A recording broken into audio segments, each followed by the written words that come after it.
Bienvenidos, damos una cálida bienvenida a cada uno de ustedes que se están conectando en esta semana especial de Entre Conversando con Especialistas, en las que hacemos entrevistas a especialistas en diferentes áreas de la psicología. Hoy tenemos el tema cómo gestionar el estrés en las empresas. Tenemos con nosotros a la magíster Gisela Blanco Gómez. Ella es máster en psicología por la Universidad Simón Bolívar en Venezuela, docente e investigadora en el área de psicología ocupacional. En los últimos años se ha dedicado a desarrollar la línea de investigación sobre factores psicosociales, laborales y de salud, así como en violencia, específicamente en acoso laboral.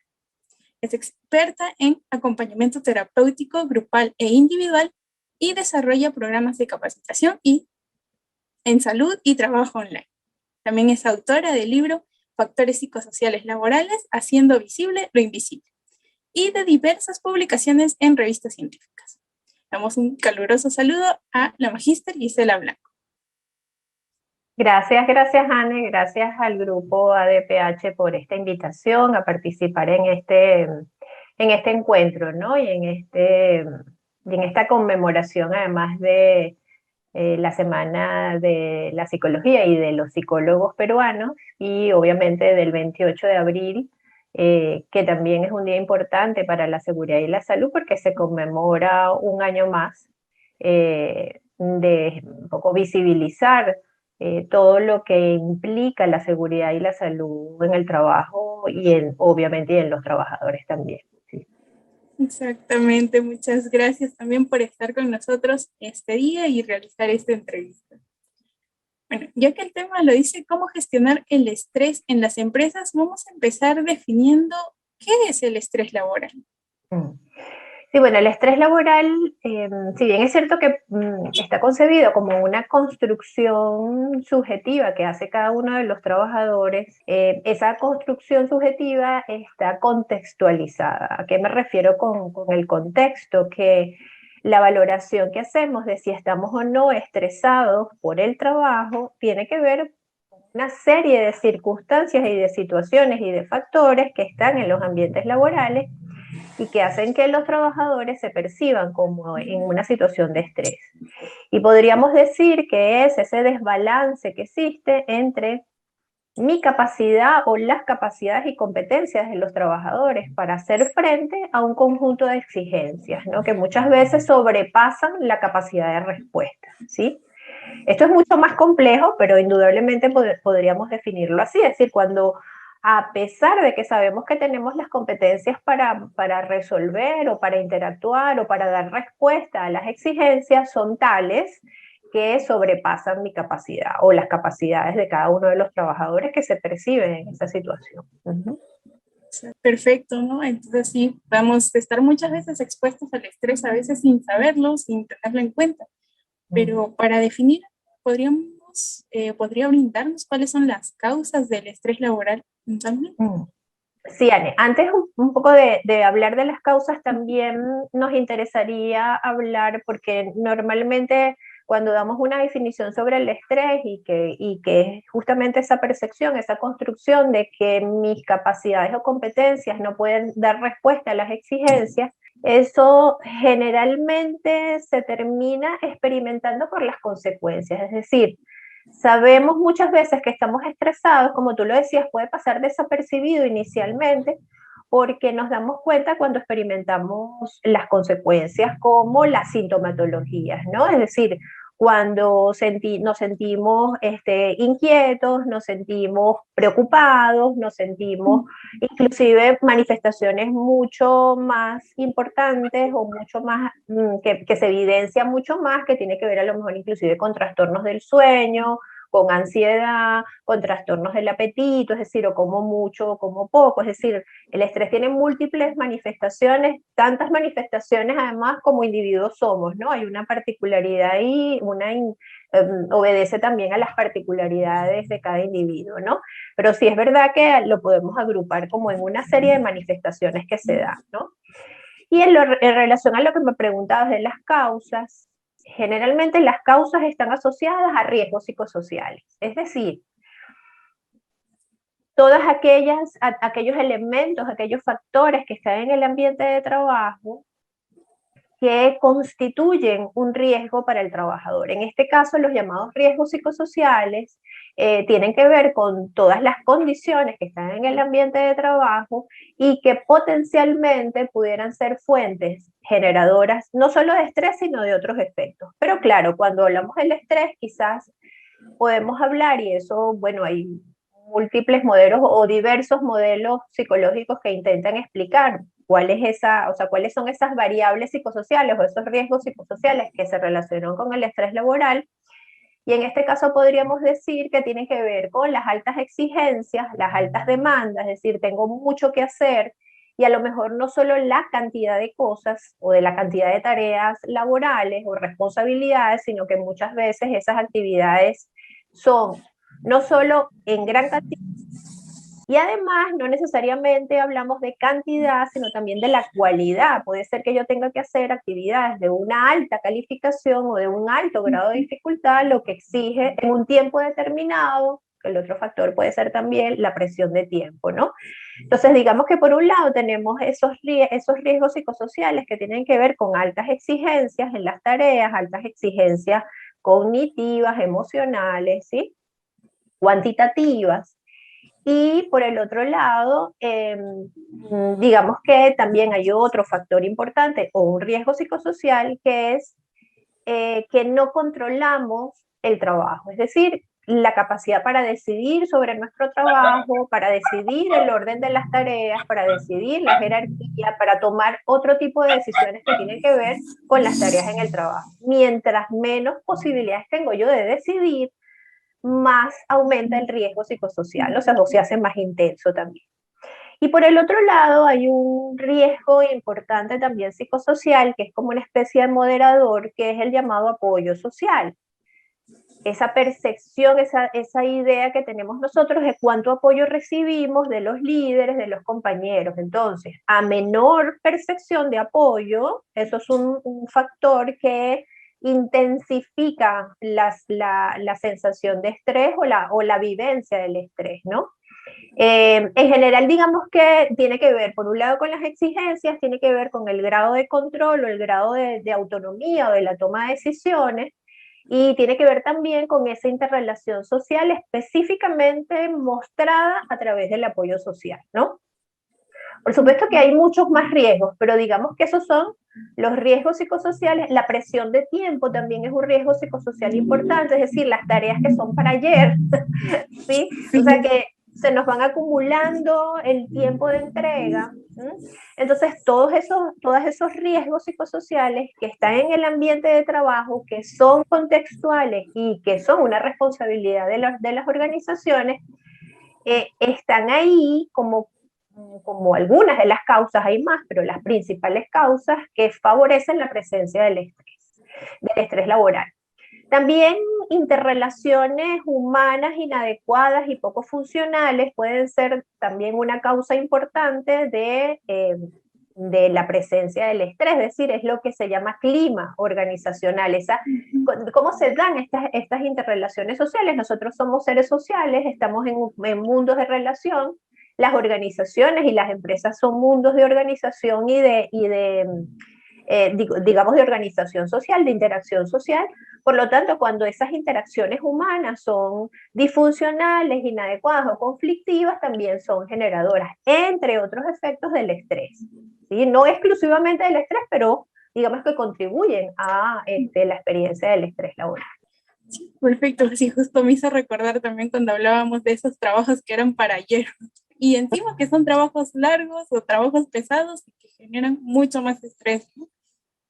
Claro, porque, claro, lo que tú dices, Anne, porque nosotros como humanos tenemos un tiempo finito, ¿sí? O sea, y aunque tengamos las competencias para hacer la actividad o para hacer un conjunto de tareas, si el tiempo es muy pequeño, probablemente nos vamos a sentir que aún cuando podríamos hacerlo, sobrepasan la capacidad de dar una respuesta adecuada o una respuesta, en este caso, a tiempo, ¿no?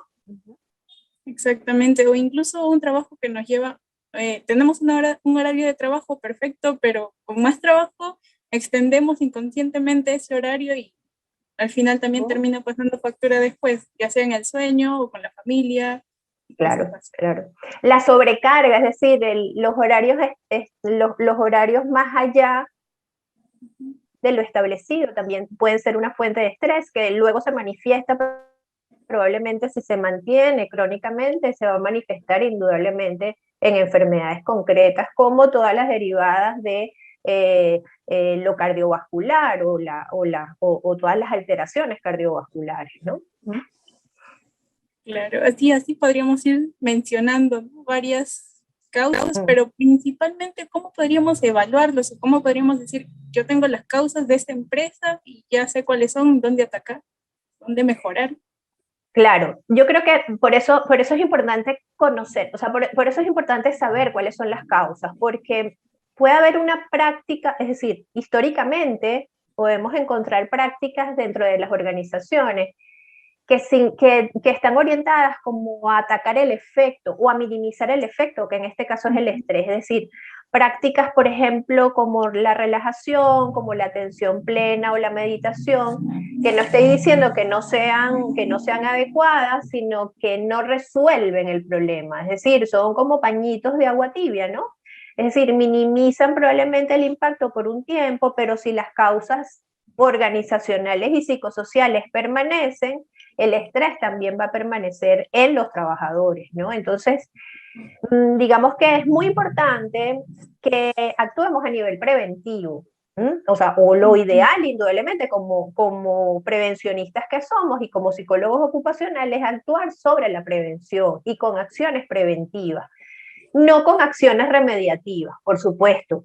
Eso no significa que no haya que hacerlo, es decir, si tengo trabajadores con estrés, no voy a pasar, o sea, no voy a ser indiferente ante esa realidad y por supuesto tendré que generar una serie de acciones para minimizar esos efectos del estrés. Pero esa no es la vía, eso no es lo único que yo tengo que hacer porque entonces me estoy quedando en las consecuencias y no en las causas. Y trabajar con las causas pasa por lo que te decía en principio, identificar los factores, en este caso, de riesgo psicosocial. Si las organizaciones y las empresas están cada día más conscientes, yo creo que también la pandemia ha visibilizado el tema de los factores psicosociales laborales, la importancia de la salud mental de las personas que trabajan, el ocuparse de identificar y valorar los factores psicosociales y dentro de los factores psicosociales, los riesgos psicosociales, es una manera de aproximarnos a la prevención. Es una manera de saber qué es lo que pasa y cuáles son aquellos elementos o aquellos factores, en este caso, cuáles son los riesgos que están generando una serie de trabajadores que están experimentando estrés. Entonces, eso es lo primero, o sea, saber cuáles son esos riesgos y bueno, hay una serie de métodos que permiten la valoración de esos riesgos psicosociales. O sea, saber cuál es la realidad psicosocial de una empresa me permite ser efectiva a nivel preventivo, ¿sí? Entonces, bueno, hay una serie obviamente de métodos y de procedimientos para acceder al conocimiento y a la identificación de esos riesgos psicosociales.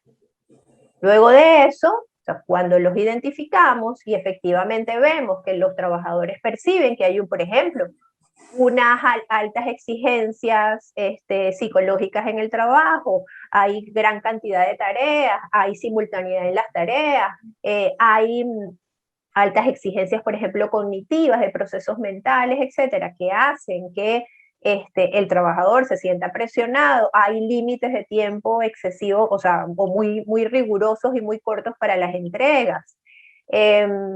Hay un liderazgo que a lo mejor no acompaña proactivamente a los trabajadores y eso tiene que ver con el apoyo social. Entonces estoy hablando de todos esos riesgos que si los identificamos, posteriormente podemos hacer entonces, o simultáneamente, más que posteriormente, podemos hacer un sistema o un programa de gestión. Y este programa de gestión de riesgos psicosociales no está divorciado o más bien forma parte del programa de gestión en general de riesgos en el trabajo. Es decir, no es una cosa aparte, sino que forma parte de todos esos riesgos que se vienen valorando en los ambientes de trabajo, que están en las diferentes empresas y que una vez que los identificamos y valoramos y sabemos cómo están funcionando y qué es lo que está pasando, cuál es su intensidad y frecuencia, podemos entonces generar un plan de gestión, ¿sí? Perfecto, muy buenas todas estas ideas que vamos entrelazando para que la organización pueda, bueno, no digamos eliminar el estrés porque esto es muy difícil, por no decir imposible, pero podría brindarnos algunas estrategias para minimizar el impacto de este efecto. Sí. Sí.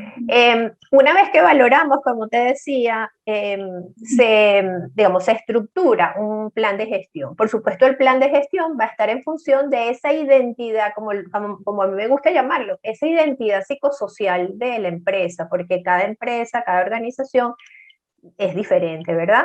Entonces, una vez que tenemos esa valoración, digamos que es muy importante comenzar en una jerarquía preventiva. Cuando hablamos de jerarquía preventiva, es que los riesgos psicosociales los vamos a gestionar en función de hacer acciones a nivel primario, acciones a nivel secundario, acciones a nivel terciario.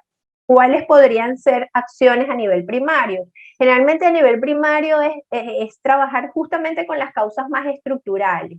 Y generalmente las causas estructurales tienen que ver con, valga la redundancia, la estructura de la organización. Por ejemplo, si dentro de mi valoración yo encuentro que tengo un liderazgo autoritario o un liderazgo que no acompaña a los trabajadores, perdón, de manera proactiva, de manera positiva, el liderazgo no es un problema de los líderes por separado o del gerente que no ha aprendido o que no ha desarrollado completamente las competencias, es una responsabilidad de la organización, ¿sí? O de la empresa. Entonces, ¿cómo la organización o la empresa mejora la capacidad de liderazgo? Bueno, por un lado, detectando cuáles son esos. Hay varias vías, ¿no? Una de las acciones es, indudablemente, capacitando y acompañando a los líderes para que desarrollen una serie de habilidades que se llaman habilidades, o se llaman por ahí, mal llamadas habilidades blandas, es decir, habilidades de comunicación, habilidades de empatía, habilidades de acompañamiento asertivo, de poder decir las cosas de manera adecuada, ¿sí? Porque general, y también esa es una vía, la capacitación y el acompañamiento.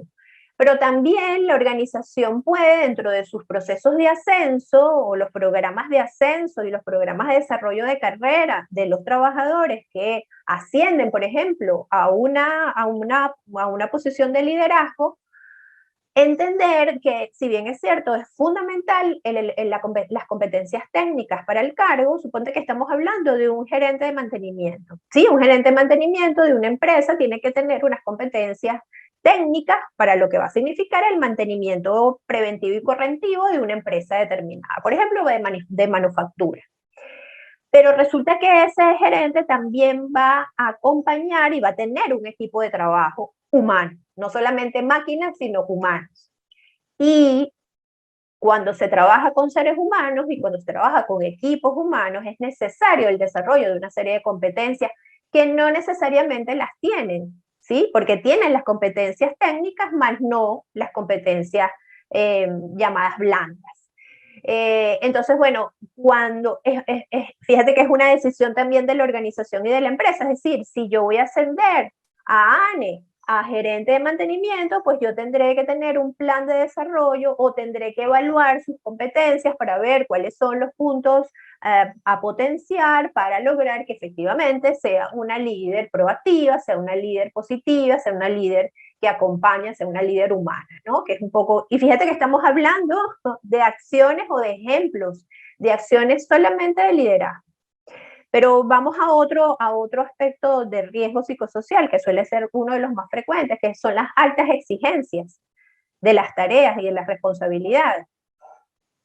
A veces, digamos, las tareas que están prescritas en un cargo o en una denominación de cargo se alejan de la realidad, es decir, hay como una diferencia entre las tareas prescritas iniciales en una definición de cargo y lo que realmente hace el trabajador. Entonces hay como un divorcio o hay un abismo entre lo que se dice que yo tengo que hacer y lo que realmente yo hago, ¿no? Entonces, bueno, esa también es una tarea organizacional, es una tarea de recursos humanos, tratar de lograr un cierto balance en lo que efectivamente hay que hacer en términos de la descripción de los cargos y lo que se hace en realidad. Esa, por ejemplo, es otra acción. Pero en relación también a las altas exigencias, a veces en los equipos de trabajo, y esta ya es una acción más secundaria porque no trabajamos directamente con la estructura organizacional, sino con los equipos de trabajo, hay tareas que se repiten, hay tareas que hace un equipo que le repite otro y que se desconoce, ¿no? Entonces, ¿cómo ir haciendo como una especie de análisis de las tareas para ver efectivamente si son todas necesarias, si están bien distribuidas, si dentro del equipo de trabajo hay alguien que está sobrecargado y hay otro que no, entonces, bueno, eso habla de distribución de tareas, entonces, ¿cómo las hago con mayor balance? Y ahí entonces estamos hablando de una acción de prevención secundaria porque se trata de ir directamente al trabajo con los equipos, ¿no? Y chequear cuáles son las tareas que hace uno, que hace el otro, y bueno, y cómo podrían generar un balance menos desproporcional para uno o para otro, ¿no? Sí, por acciones de gestión, bueno, hay muchísimos, una lista larguísima que también va a estar en función de eso, de lo que encontremos en las organizaciones, porque cada empresa tiene sus características, tiene sus condiciones psicosociales y tiene su propia caracterización de los riesgos psicosociales, ¿sí? Sí, es cierto que hay muchas acciones a las que podemos, digamos, tomar en cuenta para poder minimizar este impacto del estrés en las organizaciones. Digamos que una esperanza o una luz al final, ¿cómo sería una organización, digamos, o cuáles serían los beneficios de poder aplicar estas estrategias? Los beneficios, son muchos los beneficios de gestionar los riesgos psicosociales. Y yo no diría solamente los riesgos, sino en general los factores, porque también hay lo que denominamos los factores positivos, es decir, hay cosas buenas que pasan en la organización, no todos son problemas, no todos son riesgos, ¿no? Entonces, cuando hacemos la valoración de factores psicosociales, vamos a encontrar los riesgos, los cuales hay que controlar, y los factores positivos que hay que potenciar, porque yo también puedo hablar en positivo, es decir, puedo encontrar una organización que tenga un liderazgo positivo, por lo tanto yo lo voy a seguir fortaleciendo y potenciando, ¿no? Eh, digamos que no hay condiciones ideales, pero una organización, o sea, ya una organización que no solo evalúe y controle los riesgos generales, los riesgos tradicionales, sino que se ocupe de las condiciones disergonómicas y de los riesgos psicosociales, ya habla mucho de esa organización en términos del bienestar que quiere proveerle a sus trabajadores. Porque además, trabajar en un ambiente que genera bienestar, en un ambiente, no, fíjate que no estoy diciendo que no sean ambientes donde haya conflictos, porque los conflictos son inherentes a las relaciones humanas, sino ambientes de bienestar, ambientes de funcionalidad, ¿sí? Por supuesto que primero la gente va a querer trabajar en esa organización y además van a ser más productivos, ¿sí? Porque bueno, a veces tenemos, digamos, hoy en día, repetimos, tú lo acabas de decir también, es que es como muy difícil vivir sin estrés, o sea, es que casi que el estrés es parte de la vida. Lo que sucede es que hemos naturalizado el estrés, o sea, vivir en una sociedad como la que estamos construyendo, pues nos ha llevado a pensar que es natural estar estresado y que es natural además vivir y trabajar con estrés. Eso pareciera que es como que si no tuviéramos forma de escaparnos de eso, ¿no? Y algunos, probablemente algunos nos dirán o me dirán, pues sí, es que vamos a padecer de estrés todos, o el estrés está ahí, no lo podemos negar. Es verdad que no lo podemos negar, existe, pero también tenemos la responsabilidad de, digamos, pensar que es posible en algún momento eliminar de nuestras vidas el estrés. Si no naturalicemos, yo insisto, no naturalicemos el estrés no debería ser parte de nuestras vidas, porque resulta que es el precursor de muchas enfermedades. No solamente de las cardiovasculares, que son las que más se ha estudiado y las que tienen más evidencia científica, sino de muchas otras. Y además es un precursor del sufrimiento humano, es decir, alguien que está estresado no puede disfrutar de la vida, no puede ver las cosas positivas de la vida porque genera malestar, ¿sí? Entonces, igual que no vamos a naturalizar los riesgos, que siempre van a estar, pero que nuestra función es minimizarlos, ¿verdad? Tratar de controlarlos, tratar de reducirlos lo máximo posible. ¿Para qué? Para evitar los efectos, ¿no? Entonces, bueno, también de las utopías se hacen realidad en algún momento. Alguien lo soñó y lo hizo posible. A mí me gusta soñar que vamos a poder tener vida sin estrés. Claro, sería lo ideal, sería maravilloso también. Así es, así es. Pero sí se pueden hacer, como mencionamos, se pueden hacer estrategias que nos ayudan realmente. Claro. Y que a veces da miedo implementarlas porque, por ejemplo, uno dice, si les damos descanso a los trabajadores, luego no van a tener tiempo para hacer el trabajo que deberían hacer y entonces causa cierto conflicto a veces, pero creo que es, los estudios incluso o las empresas que ya lo han aplicado se ha demostrado que en realidad no, que al descansar un poco, al hacer una pausa activa, de hecho la productividad aumenta, ¿cierto? Así es, sí, las pausas activas, que son, digamos, una forma interesante además de no solo prevenir parte de las lesiones musculoesqueléticas que producen la inmovilidad en el trabajo o los movimientos repetitivos, en fin, depende del puesto de trabajo, sino que además permite liberar la concentración, el liberar también la atención y el foco que tenemos sobre la actividad. Bueno, cada vez más se muestran, inclusive a nivel de investigación, los beneficios de las pausas y específicamente de las pausas activas, por supuesto, en el incremento del bienestar y obviamente de la productividad, ¿sí? Es decir, si nosotros podemos lograr sentirnos cada vez mejor, por supuesto vamos a trabajar mejor.